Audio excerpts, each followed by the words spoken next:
Hello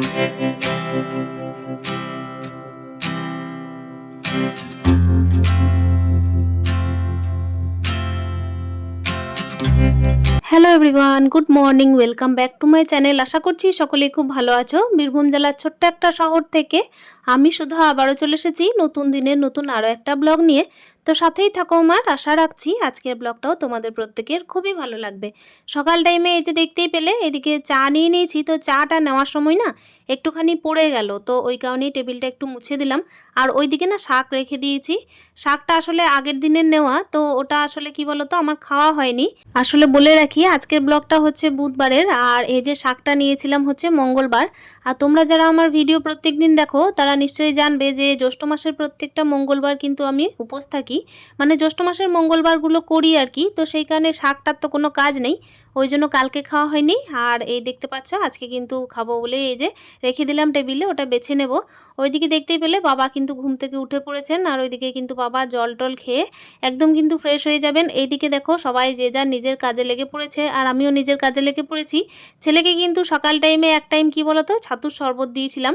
ওর কিন্তু ছাতুর শরবত খাওয়া একদম অভ্যেস নেই, কিন্তু আমি ওকে বলেছি চা দেবো না, তবুও কিন্তু দেখো আমার চা খাওয়া দেখে ওই যে গান করতে বসেছিল ছুটে চলে এসেছে যে মা তুমি তো চা খাচ্ছ তাহলে আমাকে কেন দেবে না।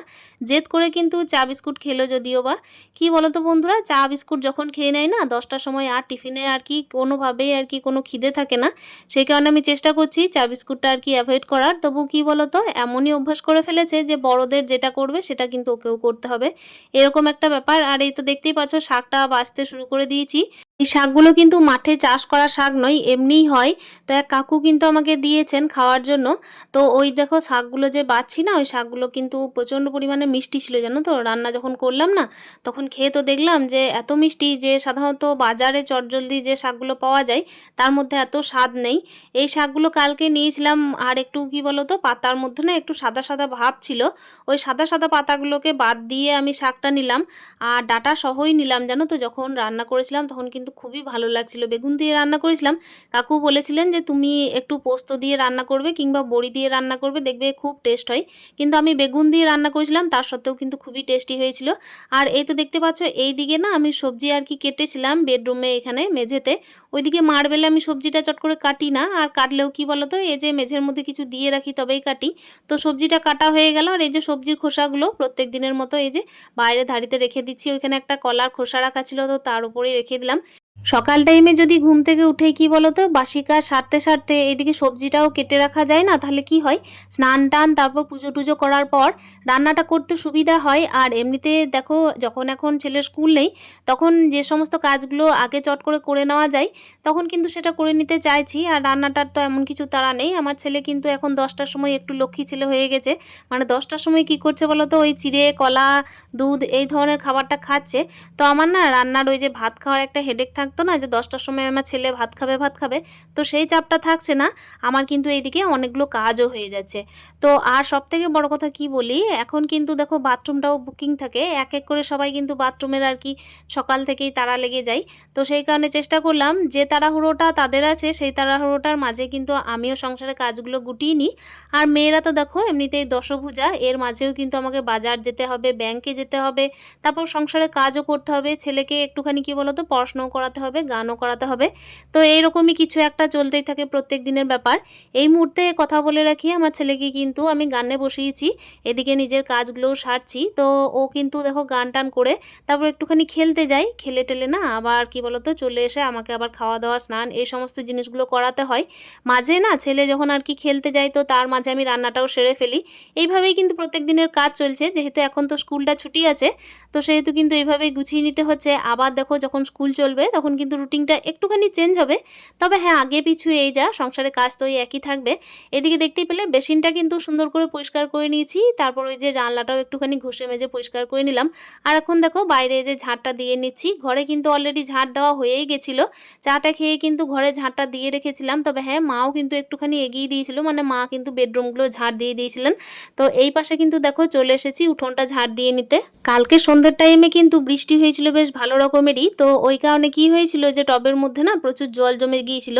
তো যে সমস্ত টবগুলো আর কি নিচে ড্রেনেজ নেই, তো সেই সমস্ত টবগুলোকে কিন্তু জল জমিয়ে রাখলেও হবে না, এক তো মশার উপদ্রব হবে, তা সত্ত্বেও কি বলো তো গাছগুলোও পচে যাবে। তো এইদিকে দেখলাম ওইদিকে কিন্তু দুটো টব দেখো ঝুলে আছে, তো ওই টবগুলো কিন্তু প্লাস্টিকের আর ওর মধ্যে কোনো গাছ নেই, এমনিই কিন্তু আমি ঝুলিয়ে রেখেছি এই যে মানি প্ল্যান্ট গাছ যদি লাগানো যায় তা লাগাবো সেরকম একটা চিন্তাধারা করে। তো ওর মধ্যে জল জমেছিল তো ওইটাই একটু ফেলে দিলাম। আসলে অনেক দিকেই নজর দিতে হয় জানো তো। তারপরে এই যে গাছের গোড়ায় গোড়ায় যে সমস্ত আর কি আগাছাগুলো জন্মেছে তো সেগুলোকেও একটুখানি ফেলে দিয়ে আসতে হয়। এদিকে উঠোনে ঝাঁট দেওয়া ধুলো ময়লাগুলোকে এই যে কড়াইয়ে করে দেখো বাইরে ফেলে দিয়েছিলাম, তো ওইটাই একটু ধুয়ে তারপর স্নানে চলে গেছিলাম। স্নান সেরে এসে এই যে দেখতেই পাচ্ছ পুজোর আর কি বাসনগুলো ধোয়াই ছিল, তো ওটাকে আবারও জল বুলিয়ে নিচ্ছি। এখন যেহেতু আমার ছেলের স্কুলটা ইদানিং ছুটি বলেই কিন্তু এই যে সবজি টবজিগুলো কেটে রাখছি, তারপরে এই যে বাসি কাজগুলোকে অনেকটা সেরে তারপর কি বলতো টুকটাক কাজে আর কি অন্যান্য কাজের কথা বলছি সেগুলোতেও হাত দেওয়া হচ্ছে, তার সঙ্গে পুজোর বাসনগুলোকেও আগে ধুয়ে রাখতে পারছি। আর যখন স্কুল থাকে তখন তো অন্যরকম একটা চাপ থাকে, মানে কি বলতো চট জলদি পুজোটা দিয়ে রান্নাটা সারতে হয়, কিংবা হচ্ছে কি বলতো এই যে সমস্ত বেসিন টেসিন পরিষ্কার করার ব্যাপার থাকে না সেটাকে কিন্তু আমাকে একেবারে রান্না টান্না সেরে তারপর আবার করতে হয়। আর সকাল টাইমে এখন যেহেতু আমার রান্নার তাড়াহুড়োটা থাকছে না, সেই কারণে চেষ্টা করছি কি যে সমস্ত খুঁটিনাটি যত সমস্ত কাজ আছে তো সেগুলোকে আগে করে নিই, তারপর রান্নাটা করি। আবারও কিন্তু দেখো এই মোটামুটি 2 সপ্তাহের গ্যাপ, তারপরে কিন্তু আবার অন্যরকম রুটিনে চলে আসবো। তা সত্ত্বেও কি বলতো আমরা মেয়েরা কিন্তু দেখবে কোনো কিছুতে পিছিয়ে নেই, আসলে আমরা তো হচ্ছি দশভুজা তাই না। তাই যে কোনো পরিস্থিতিতেই কিন্তু দেখবে আমাদের কোনো অসুবিধা হয় না, আমরা ঠিক মানিয়ে নিতে পারি, ঠিক কাজও চালিয়ে নিতে পারি, তাই না বলো। তো ওইদিকে দেখতেই পেলে পুজোর কিন্তু ফুলটা তুলে নিয়ে এই যে পুজোটাও দিয়ে ফেলছি। প্রত্যেক দিনের তো একই রুটিন, তোমরা তো দেখতেই পাও, কেন কি স্নান টান সেরে পুজোটা যতক্ষণ না দেবো ততক্ষণ কিন্তু আমার আর কোনো কিছুই ভালো লাগবে না, খেতেও ইচ্ছা করবে না আর কোনো কাজও এগোতে ইচ্ছা করবে না। এখন দেখতেই পাচ্ছ মাঝে না আমি টিফিনটা সেরে নিয়েছিলাম। টিফিনে কি খেয়েছিলাম বলো তো, ছেলেকে একটুখানি চিড়ে কলা এই সমস্ত জিনিসগুলো খাইয়েছিলাম যখন, তখন কিন্তু আমি ওর সাথে মানে একটু বেশি নিয়ে নিয়েছিলাম, তো ওইটাই আজকে খেলাম। আজকে আমি মুড়ি খেলাম না। অবশ্য কি জানো তো এই গরমের টাইমে না আম মুড়ি এইগুলো যত মানে অ্যাভয়েড করা যায় ততই ভালো। আমি তো কেনা আমটা প্রচণ্ড পরিমাণের অ্যাভয়েড করি। আমার বাবার বাড়ির গাছে যেহেতু আম আছে সেহেতু কিন্তু ওইটাই খাওয়ার চেষ্টা করি, কিংবা হচ্ছে কেউ যদি দেয় তো সেটাই খাই। তাছাড়া কিন্তু কেনা আম সাধারণত আমার হজম হয় না বলতে পারো। আর আমি না এখন দেখছি অনেক সময় এই যে খাবার দাবারের মধ্যে ফলের মধ্যে এমন কিছু থাকছে যেটা কিন্তু শরীরের পক্ষে কি বলতো ভালোর থেকে মন্দটাই বেশি ঘটাচ্ছে। তো এইভাবেই আর কি চলার চেষ্টা করি, জানি না সেটা কতদূর টানতে পারবো। আর এখন দেখো রান্না বান্নায় এই যে চলে এসেছি, ওইদিকে কিন্তু ভাতটা নামিয়ে দিয়েছি, ডালটাও কিন্তু অলরেডি ছোঁক দিয়ে নিয়েছি। আর এখন দেখো কি রান্না করছি বলো তো, এই যে শাকটা যেহেতু কেনা শাক নয়, মানে কি বলো তো এই যে হঠাৎ করে হওয়া জিনিসগুলো দেখবে একটা অন্যরকম টেস্ট হয় বলো, মানে অর্গ্যানিকভাবে হওয়া জিনিস আর এমনিতে কেমিক্যাল দেওয়া জিনিসের মধ্যে কিন্তু অনেকটাই তফাৎ থাকে স্বাদে। এই যে দেখতেই পাচ্ছ শাকটা যে রান্না করছি না একদম একটু মতো হয়ে গেছিলো, তবে একটু মতো হলেও না আমার বাড়িতে যেহেতু মেম্বার সংখ্যা কম সেহেতু কিন্তু বেশ পর্যাপ্তই ছিল, বেশ ভালো লেগেছিল শাকটা খেতে, মনে হচ্ছিল আর কিছুই লাগবে না, এই শাকটা দিয়েই আপাতত ভাত খাওয়া হয়ে যাবে। এই রান্না করতে করতেই তোমাদেরকে একটা কথা বলি, কাল কিন্তু আমার মাসির বাড়ি যাওয়ার কথা আছে। আসলে কি বলতো আমার মাসির ছেলে না নার্সিংহোমে ভর্তি ছিল, তো সেই কারণেই আমি ঠিক করেছি যে দেখতে যাব। প্রথমে কিন্তু ঠিক করেছিলাম যে আমি হাজব্যান্ডের সঙ্গে যাব, তারপরে কি বলতো চিন্তা করলাম কি যে হাজব্যান্ড কিন্তু আসেন ওই একদিনের জন্য কিংবা 2 দিনের জন্য, আর মাসির বাড়ি হচ্ছে ঝাড়খণ্ডে, আমার কিন্তু আগেকার ব্লগে আছে। তো সেই ঝাড়খণ্ডের মাসির বাড়িতে গিয়ে তারপরে ওই একদিনে ঘুরে আসাটা সম্ভব নয়। আর আমার হাজব্যান্ডের যেহেতু ডিউটির খুব তাড়া থাকে সেই কারণে কিন্তু আবার দ্বিতীয়বার মানে ওনার আশা করে বসে থাকাটাও ভুল।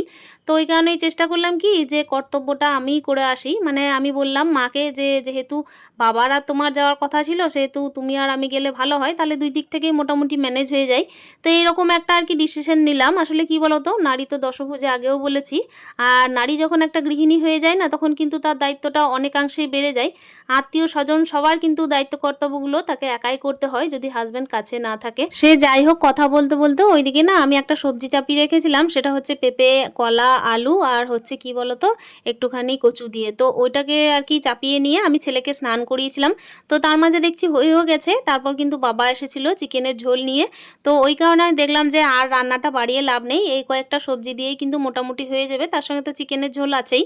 তো ওই কারণে এই যে দেখতেই পাচ্ছ ভাতটা এখন বেড়ে নিয়েছি, ছেলেকে অলরেডি চান টান করিয়ে জামাটা দিয়ে দিলাম। তারপরে এই যে দেখো এদিকে ভাতটা বাড়তে বাড়তে ওইদিকে কিন্তু ওকে খাইয়েও দেবো। সংসার সংসারে কিন্তু অনেকগুলো কাজ করতে করতেই দেখবে অনেক দিকে নজর দিতে হয়, কেন কি একটা বাচ্চার মা, তার সঙ্গে হচ্ছে কি বলতো এমনই একজন ঘরের বউ যে কিনা একা নিজের উপরে সব রকম দায়িত্ব আর কি কাঁধে তুলে নিয়েছে। তো সেই হিসেবে কিন্তু বসে না থেকে সমস্ত কাজকে সুন্দরভাবে করে নেওয়ার চেষ্টাও করছি।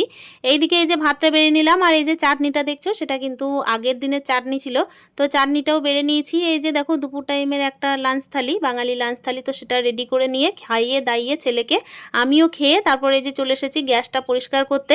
সমস্ত কিছু রান্না বান্না কিন্তু আমি তুলে দিয়েছিলাম, সেগুলো কিন্তু একদম ঠান্ডা করে তারপর তুলেছি ফ্রিজের মধ্যে।